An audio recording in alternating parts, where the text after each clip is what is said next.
Chers habitants du monde, quel que soit le lieu où tu te retrouves, soit dans un train, soit dans un bateau, soit dans le bureau, dans la voiture, à la maison, à l'église, partout où tu te retrouves, shalom.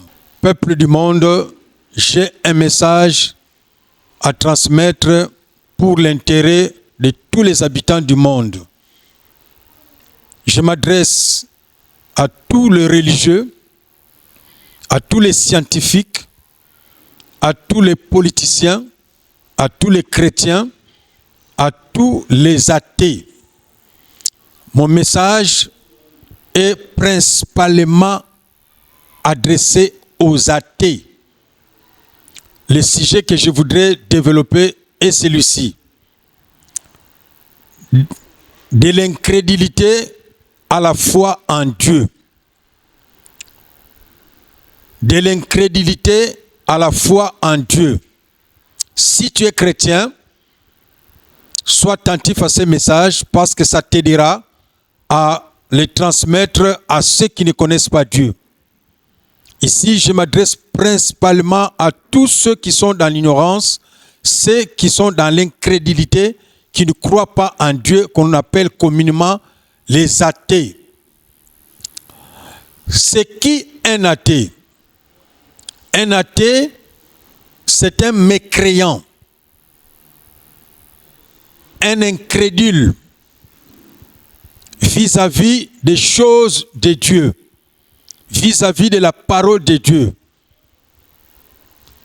Il y a des gens sur la terre qui ne croient pas en Dieu.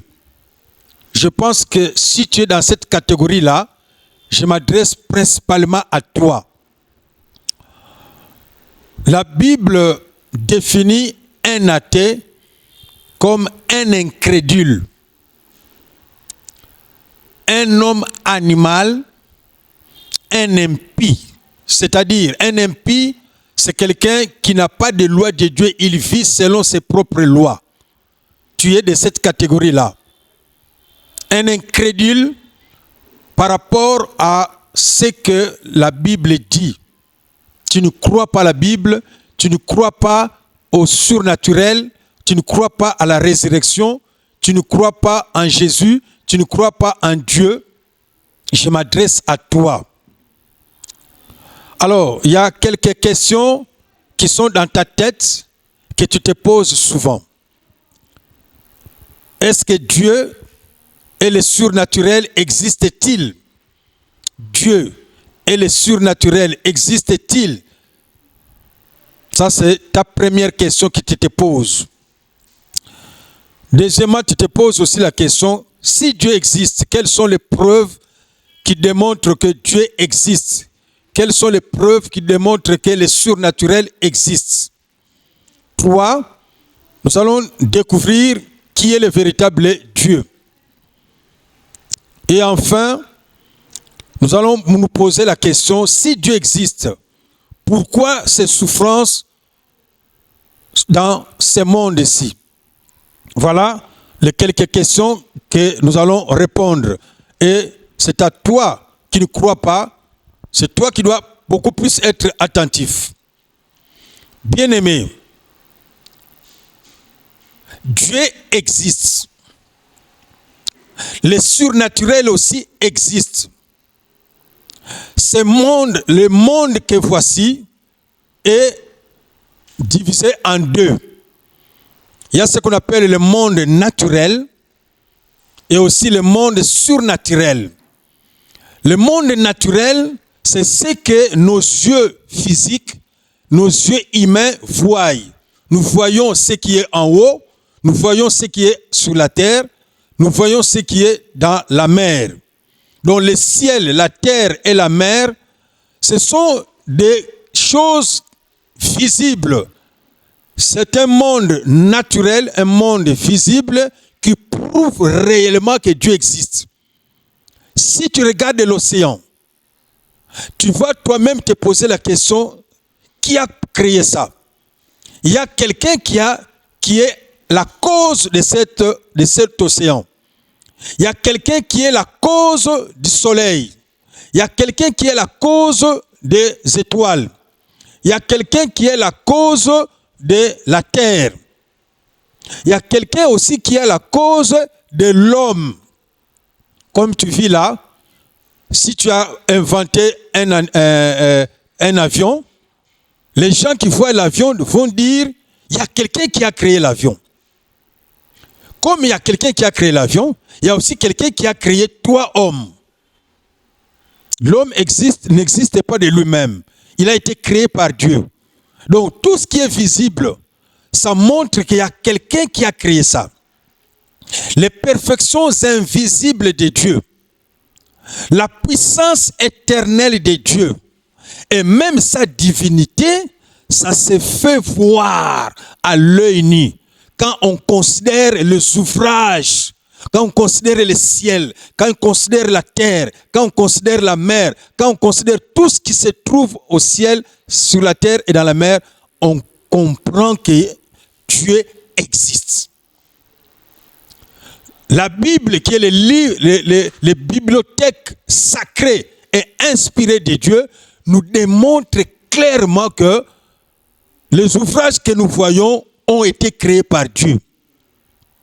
Et Dieu ajoute encore, ça c'est dans Romains chapitre 1er, du verset 18 jusqu'au verset 20. Tu peux consulter les livres qu'on appelle la Bible. Il parle de la création créée par Dieu.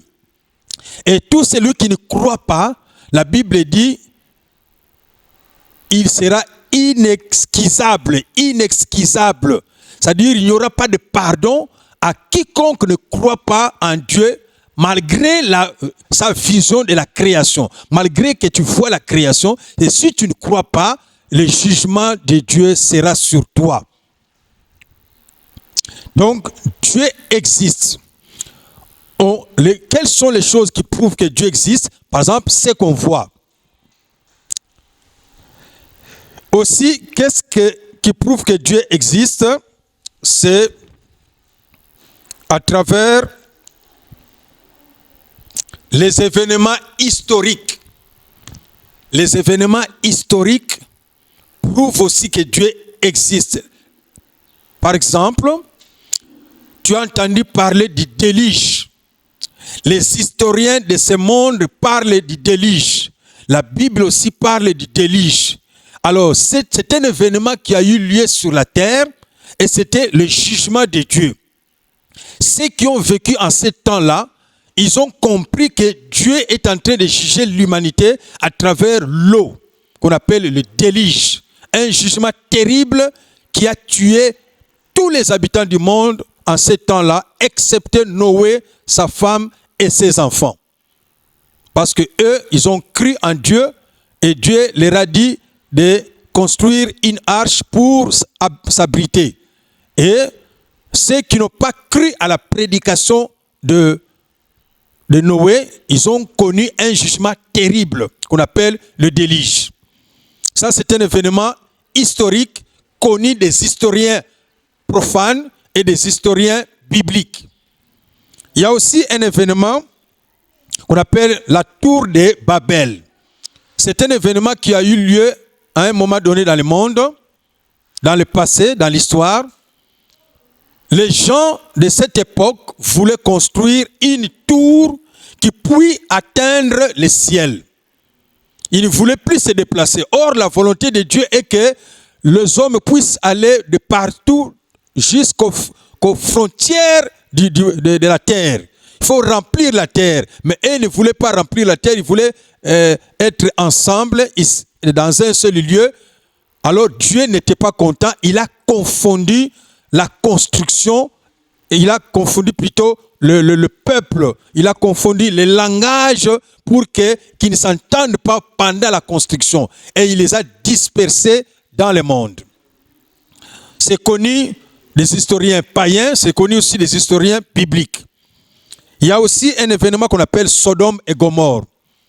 Il y a eu deux villes dont leurs péchés ont crié devant Dieu. Et les cris de leurs péchés ont monté jusqu'au trône de Dieu. Dieu a jugé ces deux villes par le feu. Parce que les gens commettaient des actes abominables. L'homosexualité vient de là. Le lesbianisme vient de là. Tous ces graves péchés viennent de ces deux villes. Voilà, comme Dieu n'était pas content, il a jugé les deux villes par le feu. C'est connu par les historiens de ce monde et les historiens de la Bible. Il y a aussi un événement qu'on appelle l'histoire du peuple Israël, du peuple d'Israël. Ce peuple était esclave en Égypte pendant beaucoup d'années. Pendant 430 ans d'années, esclaves. Ils ne pouvaient pas se libérer d'eux-mêmes. Il y a eu une intervention de Dieu qui a fait que ce peuple soit libéré. Et Pharaon est témoin de ces dieux-là, des dieux d'Israël. Le peuple égyptien sont témoins de ces dieux d'Israël. Donc, jamais tu peux être incrédule à ce genre d'événements. C'est déjà connu dans le monde, même jusqu'à aujourd'hui, les Égyptiens, quand vous leur posez la question, ils vous diront que Dieu existe. Dieu existe, mais ils ne veulent pas adorer ces dieux-là. Malgré que Dieu existe, mais ils ne veulent pas adorer ces dieux-là. Dieu existe, bien-aimé. Il existe à travers les événements qui ont eu lieu dans le passé. Après la délivrance d'Israël, Israël a vécu pendant 40 ans dans le désert, mangeant, buvant miraculeusement. Ils ont bu miraculeusement, ils ont mangé miraculeusement parce que dans le désert, il n'y a pas l'eau, il n'y a pas à manger. Mais Dieu les a nourris, Dieu les a donné à boire miraculeusement. Donc le peuple d'Israël est témoin que Dieu existe. Toi aussi, tu dois croire que Dieu existe. Même à leur entrée dans la terre promise, c'était une terre qui ne leur appartenait pas, mais Dieu les a destinés à conquérir, à entrer dans cette terre. Ils sont entrés dans la terre des Palestiniens que vous entendez parler aujourd'hui. Les Palestiniens, dans l'histoire, ils connaissent la puissance de Dieu du peuple d'Israël. Et c'est le véritable Dieu que Israël adorait. Alors, il y a aussi un autre événement. Il y a eu des déportations. Le peuple païen qu'on appelle Babylone, Médo-Perse, Grèce et l'Empire romain, ce sont les 4 empires qui ont vécu la divinité céleste, la divinité de l'univers. Celui qui a créé Dieu a été connu par les 4 empires à travers les jugements que Dieu infligeait sur ces 4 empires qui ne voulaient pas libérer le peuple d'Israël. Quand Israël était tout le temps esclave dans un empire, Dieu frappait l'empire pour que le peuple soit en liberté. Et le dernier événement grand que toi tu dois comprendre, toi les l'athée, toi l'incrédule, toi les mécréants, un événement très important que tu devrais aussi connaître, c'est la vie de Jésus-Christ sur la terre. Comment il est né. Il est né, il a été conçu extraordinairement, pas comme tous les autres humains. Sur la terre, tous les humains sont nés de la cohabitation entre papa et maman, père et mère. C'est connu de toute l'humanité qu'il y a toujours un couple, papa et maman, qui donne naissance à un enfant. Mais Jésus n'était pas comme ça. Jésus n'est pas né d'un papa humain. Mais il est né d'une femme. Mais la sémence vient d'où? C'est le Saint-Esprit, c'est l'Esprit de Dieu qui est entré dans la femme vierge qu'on appelle Marie. Le Saint-Esprit est venu et il s'est fait chair.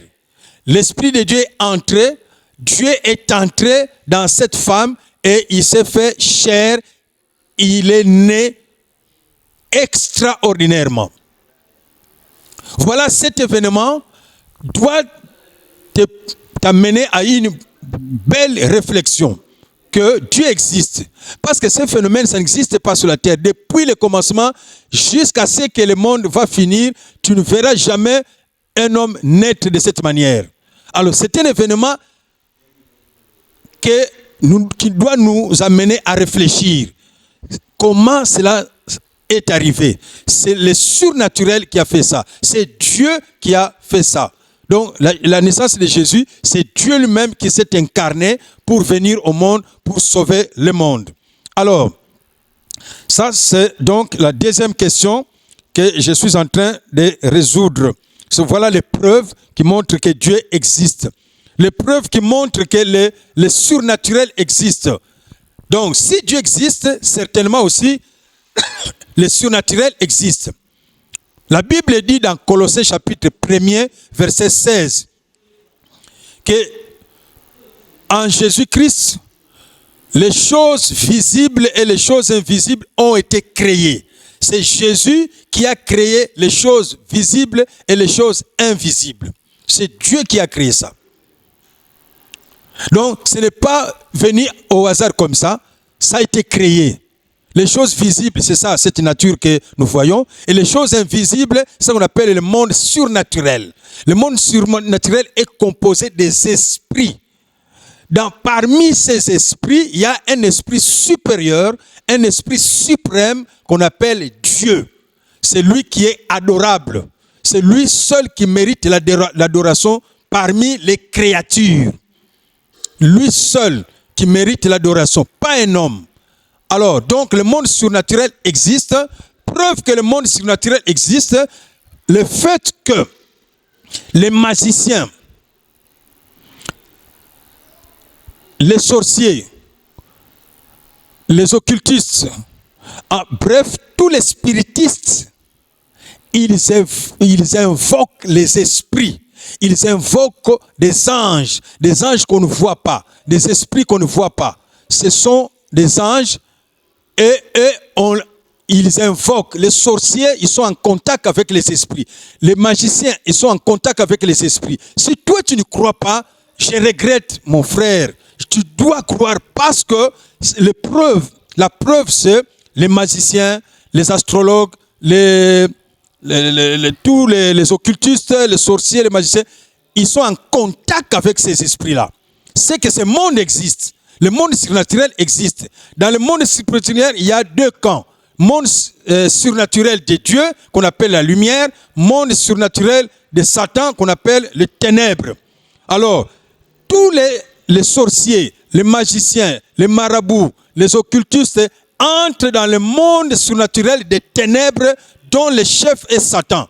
Mais nous les chrétiens, nous entrons dans le monde spirituel, monde surnaturel, dont le chef est Dieu lui-même, qui est Jésus-Christ. Bien-aimés, voilà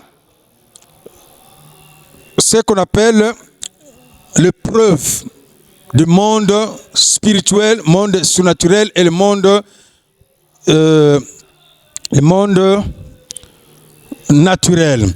Maintenant, comme il y a des religieux sur la terre, il y a plusieurs religions, comme il y a des religions, c'est que ces gens-là sont en contact avec une certaine divinité. Chaque religion a une divinité qu'il adore.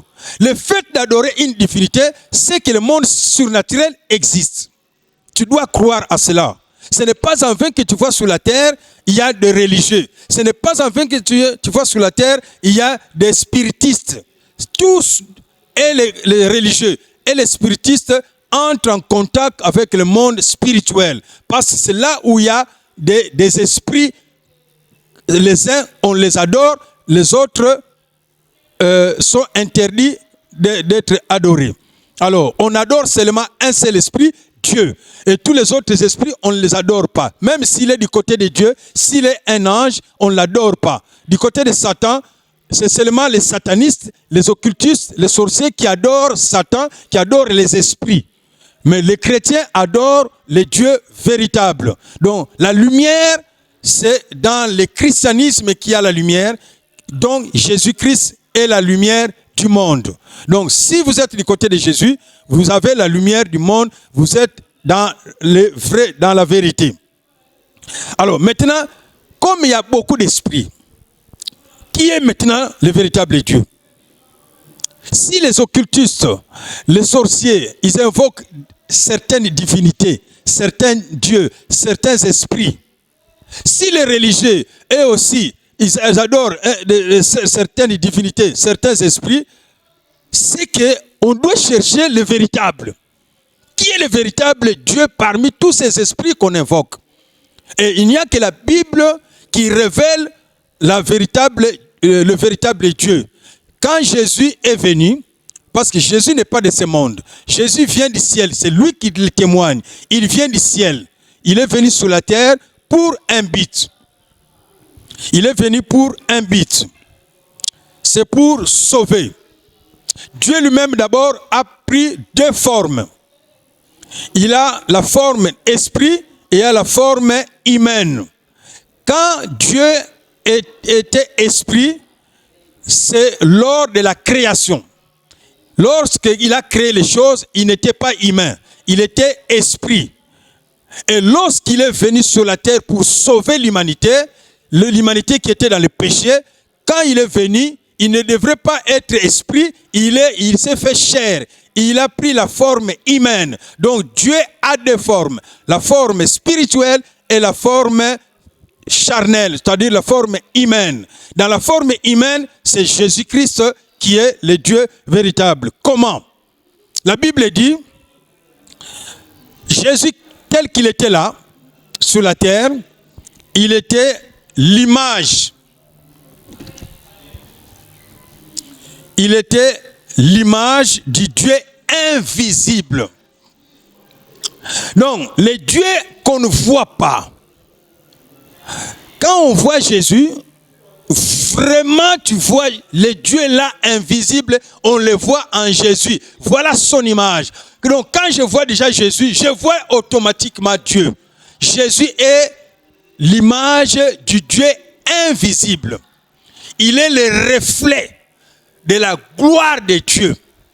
Il est l'empreinte de la personne de Dieu. C'est-à-dire, si je peux toucher Dieu, c'est à travers Jésus. L'empreinte, donc les signes qui montrent que Dieu est là, c'est Jésus. Quand je vois Jésus, je vois Dieu. Voilà son empreinte. Les empreintes de Dieu, je vois ça en Jésus. La gloire de Dieu, ça se reflète dans Jésus. L'image, le Dieu invisible, je le vois en Jésus. C'est lui, Jésus, qui est le Dieu véritable. Donc, si vous lisez la Bible, dans Jean chapitre 1er, versets 1 à 14, Jean chapitre 1er jusqu'à 14, on démontre que le Dieu qui était au commencement, il était esprit, il créait à travers la parole. Cette parole était la lumière, cette parole était la vie. Et il est venu au monde, il s'est fait chair. Cette parole qui a créé toutes choses a été fait chair. Ça c'est Jean chapitre 1, versets 1 à 14. Ça démontre que Dieu s'est fait chair. Le Dieu qui a créé toutes choses s'est fait chair. Dieu s'est incarné. Il s'est fait homme dans la personne de Jésus-Christ. Donc, dans Jean chapitre 14, versets 7 à 11, la Bible dit, si tu vois Jésus, tu vois Dieu. Parce que Jésus est dans Dieu et Dieu est dans Jésus. Ça, c'est un enseignement que je vais donner plus tard.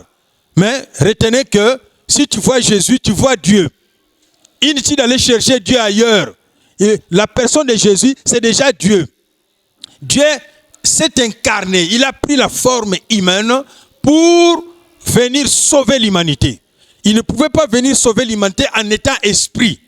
Il doit se faire chair, il doit revêtir l'humanité, il doit revêtir le corps humain, parce qu'il doit sacrifier ce corps comme offrande expiatoire de nos péchés. l'offrande qui va réparer les fautes que nous avons commises, l'offrande qui va racheter notre condamnation, l'offrande qui va racheter nos malédictions. C'était l'offrande. Il fallait donner l'offrande. Alors il a pris la forme humaine. À travers son corps, nous sommes sauvés. À travers sa mort, nous sommes sauvés. À travers son sang, nous sommes sauvés. Alors, donc, tout la Bible dit, dans Colossiens chapitre 1er, verset 19, Jésus est la plénitude de Dieu. Donc, toute la plénitude de Dieu, c'est en Jésus-Christ. Voilà pourquoi il faisait les miracles extraordinaires. Il faisait des choses, il pouvait marcher dans l'eau, il pouvait ressusciter Lazare, il pouvait faire beaucoup de miracles. Il pouvait guérir les malades, délivrer ceux qui étaient possédés des esprits impurs. Il avait le pouvoir de libérer ceux qui étaient opprimés. Il avait le pouvoir de guérir toutes sortes de maladies. Il avait le pouvoir de recouvrer la vie des aveugles. Donc il a fait toutes sortes de guérisons. Donc c'était la plénitude de Dieu qui était dans Jésus-Christ. La plénitude aussi de la divinité habite en Jésus-Christ dans Colossiens chapitre 2, versets 9 à 10. La plénitude de la divinité. Aucun prophète sur la terre avait la plénitude de la divinité. Il n'y a que Jésus en qui habite la plénitude de la divinité. Sans rien retrancher, toute la plénitude de la divinité était en Jésus-Christ. 2 Corinthiens chapitre 5, verset 19, 2 Corinthiens chapitre 5, verset 19 dit que Dieu était en Christ, réconciliant le monde avec lui-même, en n'imputant point aux hommes leurs offenses. C'est-à-dire Dieu était sur la terre dans la personne de Jésus pour ne pas imputer les offenses des hommes.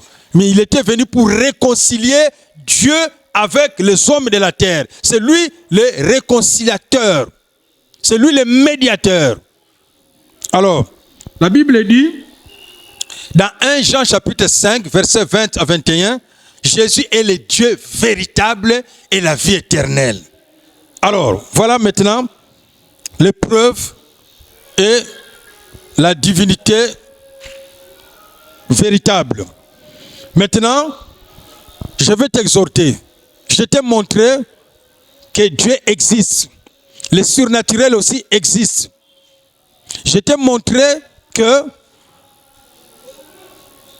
les événements historiques n'étaient pas survenus sur la terre au hasard. Il y avait un esprit de surnaturel qu'on appelle le Dieu créateur qui a jugé et qui a fait tous ces événements.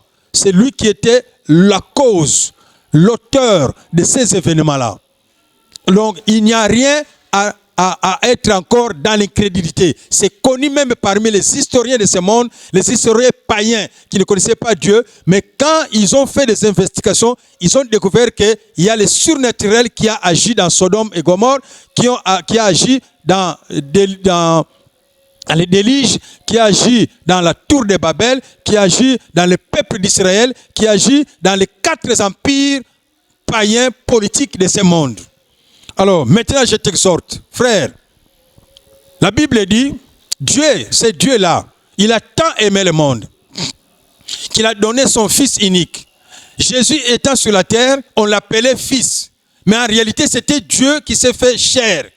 Mais comme Dieu est esprit, l'homme ne peut pas croire à un homme qu'il est Dieu. Il ne peut pas croire parce que Dieu est esprit. Dieu n'est pas chair. Mais Dieu s'est fait chair pour se cacher, pour que les hommes ne découvrent pas. Il s'est caché en Jésus. Il s'était caché dans Ésaïe. Et le prophète Ésaïe dit que Dieu se cache souvent. Donc il s'est caché. Il peut être dans un bœuf. Il peut être dans il peut prendre la forme d'un bœuf, il peut prendre la forme d'un aigle, il peut prendre la forme d'un lion, il peut prendre la forme d'un homme. Il y a 4 êtres vivants qui sont des formes de Dieu. Dieu peut se faire aigle, il peut se faire lion, il peut se faire bœuf, il peut se faire homme. Et quand il est venu pour sauver, il s'est fait homme. Il a pris la forme humaine. Et voilà pourquoi il est venu pour sauver. Je t'exhorte, un jugement inexcusable. Pas d'excuses, parce que les preuves sont là. Pas d'excuses, mon bien-aimé. Je t'exhorte à croire en Dieu. Dieu existe. Crois en lui, tu verras, tu auras la vie éternelle. Si tu crois en lui, tu auras la vie éternelle. Tu crois en Jésus-Christ, tu auras la vie éternelle. Ne reste pas incrédule. Ne demeure pas dans l'incrédulité. Ne faut pas vivre de toi-même. Vis en dépend de celui qui a créé toutes choses, qui s'est révélé dans la personne de Jésus. Crois en ce Dieu-là. Crois en Jésus. C'est lui le sauveur de tous les pécheurs du monde. C'est lui le Seigneur de son peuple. Et c'est lui le Dieu véritable. Le Dieu du royaume des cieux. Alors, croyez en lui pour que tu puisses être épargné du jugement à venir. Parce que Dieu a prévu l'enfer. Dieu a prévu l'enfer contre tous ceux qui ne croient pas en Dieu. Tous ceux qui n'obéissent pas en Dieu seront jetés dans le temps de feu, qu'on appelle communément enfer. La Bible appelle ça le temps de feu, le séjour de souffrance, le lieu de tourment, le lieu de souffrance, les souffrances éternelles. Dieu va jeter des gens qui étaient des mécréants, des incrédules, des athées, des gens impies qui ne voulaient pas marcher selon la loi de Dieu. Dieu va les jeter dans l'enfer. Alors je t'exhorte, il n'y a pas encore le temps de jugement. Christ n'est pas encore de retour. Crois en Jésus. Je t'exhorte à renoncer à tes pensées, à renoncer à tes sentiments, à renoncer à tes désirs. Crois en celui qui peut te sauver. Il a dit, il ouvre la porte. Si tu entends sa voix, n'endurcis pas ton cœur. Crois en Jésus, n'endurcis pas ton cœur. Il est là, il est vivant, il a la compassion, il est prêt à t'accueillir, il est prêt à te pardonner de tous tes péchés, à toute ton incrédulité. Renonce à ton impénitence. Tu es un impénitent, c'est-à-dire tu ne regrettes même pas l'état dans lequel tu te retrouves. Tu vas mourir un jour. Tu dois regretter parce que ton sort c'est la mort. Mais après la mort, tu iras où? C'est dans l'enfer, dans les lieux de tourment. Donc crois en Jésus parce que la résurrection existe. Si tu meurs aujourd'hui, Dieu, à un moment donné, au retour de Jésus, il va ressusciter les morts. Il va ressusciter les morts qui croient en lui. Et il les mettra dans les lieux de joie, dans le royaume des cieux. Bien-aimés, pourquoi rester dans l'incrédulité? Pourquoi rester dans l'incrédulité? Va lire dans la Bible, dans Jean chapitre 3, verset 18. La Bible dit, le jugement est déjà venu. La présence de Jésus, c'est déjà le jugement. Si tu crois, tu es sauvé. Tu ne crois pas, tu seras sous la colère de Dieu. Alors, je t'exhorte de croire. Romains chapitre 2, verset 4 à 6, jusqu'au verset 8. La Bible dit, Dieu a réservé la colère et l'irritation contre tous ceux qui retiennent injustement la vérité. La vérité est là. Tu comprends, tu écoutes la vérité, mais tu endurcis ton cœur. Le jugement de Dieu sera contre toi. Mais je vais t'épargner de ce jugement. Crois en Jésus, tu seras sauvé comme tous ceux qui croient. Alors, je voudrais te donner ma préoccupation. Je veux que tu sois en ligne avec moi. Si tu es aux États-Unis, tu es en Amérique, tu es en Asie, tu es en Europe, tu es en Afrique, tu es en RDC. Moi, je suis en RDC. Partout où tu te retrouves, si tu ne sauras pas m'atteindre physiquement comme ça, tu peux m'atteindre en ligne. Voici mon numéro. Plus 243 84 84 8002. Je répète, plus 243 84 84 8002. Ou bien un autre numéro, plus 243 9 98 9 98 77 35 26. Plus 243 9 98 77 35 26. Je suis principalement en RDC, à Kinshasa, dans la capitale Kinshasa. Alors, si tu es à Kinshasa, tu peux m'atteindre sur route Mokali. Je suis sur route Mokali, l'adresse de l'église, pour que tu commences à prier. L'adresse de l'église, c'est entrée route Mokali. Si tu entres dans route Mokali, dans Pascal, tu es à Pascal, tu entres dans route Mokali, arrête Dokolo. Tu descends là et tu demandes l'avenue Banana, numéro 44 bar A. Avenue Banana, numéro 44 bar A. C'est dans la deuxième direction. C'est là où nous sommes. C'est là où nous prions. Viens prier avec moi pour que la grâce de Dieu soit avec toi, pour que la puissance de Dieu se manifeste en toi, pour que la gloire de Dieu se révèle en toi. Viens prier avec moi pour que nous puissions hériter la vie éternelle. Voilà ce que j'avais à t'adresser, bien-aimé. Que Dieu te bénisse.